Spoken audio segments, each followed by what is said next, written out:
Oke, bismillahirrahmanirrahim. Assalamualaikum warahmatullahi wabarakatuh.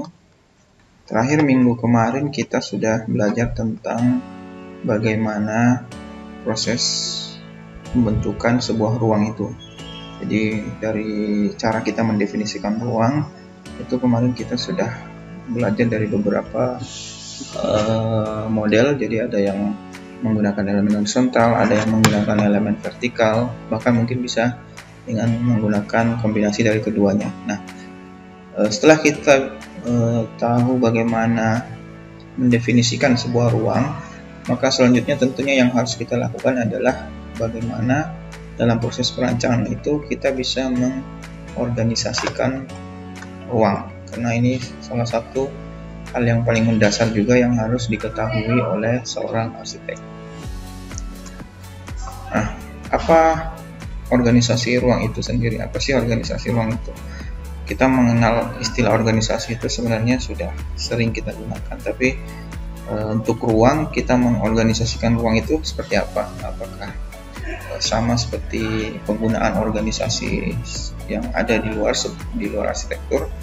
Nah, dalam hal ini ruang pengorganisasian ruang merupakan seperti yang saya katakan tadi adalah tahapan yang paling mendasar dalam proses desain arsitektur, di mana seorang arsitek bisa mendefinisikan ruang selain dengan definisi tunggalnya tadi yang kita buat dari pada saat membuat elemen-elemen horizontal maupun vertikalnya. Arsitek juga bisa mendefinisikan ruang dari organisasi ruang yang dia buat. Jadi satu ruang dan ruang yang lainnya apabila diorganisasikan, dikomunikasikan dengan baik, maka dia akan menghasilkan definisi ruang yang baik juga atau sesuai dengan yang diinginkan oleh arsiteknya. Selain untuk mendefinisikan, juga organisasi ruang juga digunakan untuk tentunya mengatur dan menyesuaikan ruang itu dengan kondisi lingkungan sekitarnya. Jadi misalnya kita mendesain di suatu tempat, maka proses organisasi ruangnya itu sangat penting diatur dan disesuaikan dengan kondisi tempat atau site yang kita punya. Nah, jadi contoh ilustrasinya, sebuah ruang yang sudah terorganisasi dengan baik, maka masing-masing area itu di ruang tersebut akan secara optimum dimanfaatkan dengan baik oleh semua pengguna ruangnya. Tujuannya kenapa kita harus mengorganisasikan ruang adalah untuk membuat ruang itu menjadi lebih hidup dan memiliki makna atau meaningful. Jadi bisa saja kita mendesain ruang banyak, beberapa jenis, beberapa bentuk, tapi ketika ruang itu tidak memiliki roh, tidak memiliki kegiatan yang hidup di dalamnya, maka ruang yang kita ciptakan tadi itu akan kehilangan maknanya. Nah, itu yang harus dihindari seorang arsitek, membuat ruangan yang tidak memiliki arti atau bahkan tidak digunakan sama sekali oleh penggunanya. Itu yang perlu menjadi catatan. Untuk menciptakan sebuah organisasi ruang yang baik, minimum harus ada dua hal yang harus kita pelajari. Yang pertama adalah hubungan antara ruang itu sendiri, kemudian pola organisasi ruang. Jadi nanti akan saya jelaskan apa perbedaan dari kedua item ini. Untuk hubungan antar ruang, yang pertama adalah kita akan mempelajari tentang bagaimana satu ruang dan ruang yang lainnya, ini ruang yang kedua, dia berhubungan atau berinteraksi satu sama lain. Jadi misalnya di ruangan satu ini kita memiliki ruangan yang tipikalnya kotak, kemudian kedua segi lingkaran, maka ketika didekatkan atau dihubungkan, kita bisa mempelajari bagaimana sih kedua ruangan ini saling berinteraksi. Apakah dia bersinggungan atau hanya berdekatan, atau mungkin saling melingkupi satu sama lain. Itu yang item pertama yang harus kita pelajari. Terus yang kedua adalah soal pola hubungan ruang. Jadi kalau tadi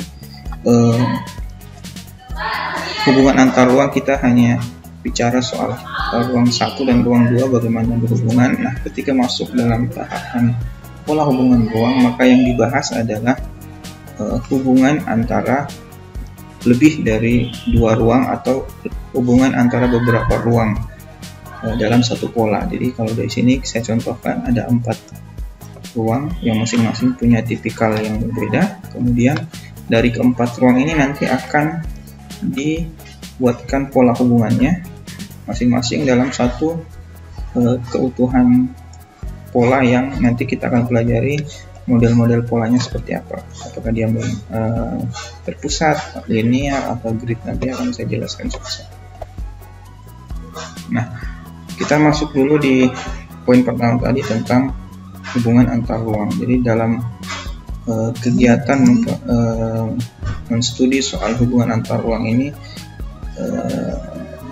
Francis de Kaching di bukunya tahun 2007 sudah memberikan beberapa kajian teoritis tentang hubungan antar ruang.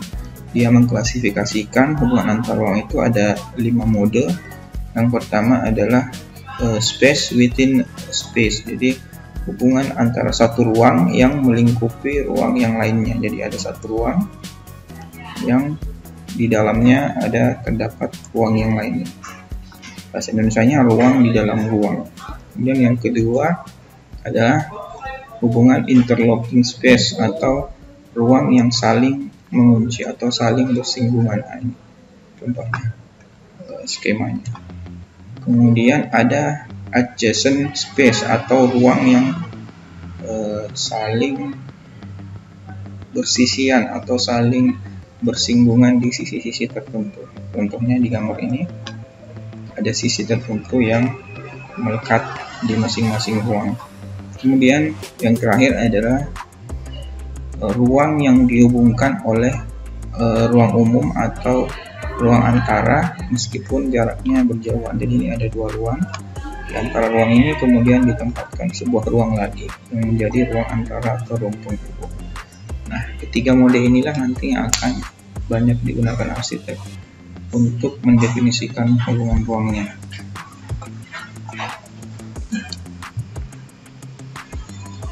Nah, pertama masuk ke space within space atau ruang di dalam ruang. Jadi ini saya berikan sebuah contoh. Ada sebuah ruangan kerja di studio arsitektur. Kemudian di dalamnya terdapat beberapa area ruang. Sebenarnya ada ruang yang disekat ini sebuah ruang sendiri. Kemudian meja dan area kerja ini juga sebenarnya sebuah ruang. Sehingga dalam sebuah lingkup ruang besar ini terdapat sebuah ruang lagi yang didefinisikan menjadi hubungan antara space within space, jadi ruang di dalam ruang. Kemudian yang kedua, contohnya interlocking space yang tadi saya sudah jelaskan, atau ruang yang saling bersilangan atau bersinggungan. Contohnya paling sederhana di rumah-rumah modern sekarang itu banyak terdapat area dapur. Ini yang biasanya saling bersinggungan atau berpotongan, bersilangan dengan ruang makannya, sehingga kalau misalnya ini meja makannya, dia overlap masuk sekaligus sebagai pantry untuk masaknya si dapur, sehingga dari antara ruang makan dan dapur ini terdapat hubungan yang saling bersilangan. Ketiga ini adalah hubungan adjacent space atau ruang yang saling berdampingan atau bersisian oleh suatu bidang. Jadi misalnya kita punya satu bidang, kemudian ruang, kemudian di sebelahnya ada ruang lagi. Nah, kedua ruangan ini dihubungkan oleh sebuah sisi atau dinding tertentu, bidang tertentu yang membuat dia saling berhubungan. Jadi contohnya ini banyak terjadi di ruang tidur atau di antara ruang tidur dengan ruang kerja atau ruang tidur dengan ruang keluarga. Ini biasanya hubungannya adalah ruang yang saling berdampingan yang dibatasi oleh bidang tertentu. Kemudian yang terakhir adalah hubungan antara suatu ruang yang dihubungkan dengan ruang lain melalui sebuah ruang antara, atau disebutnya common space atau ruang umum. Ini contohnya bisa dicontohkan sebuah area foyer. Ini misalnya ada area foyer yang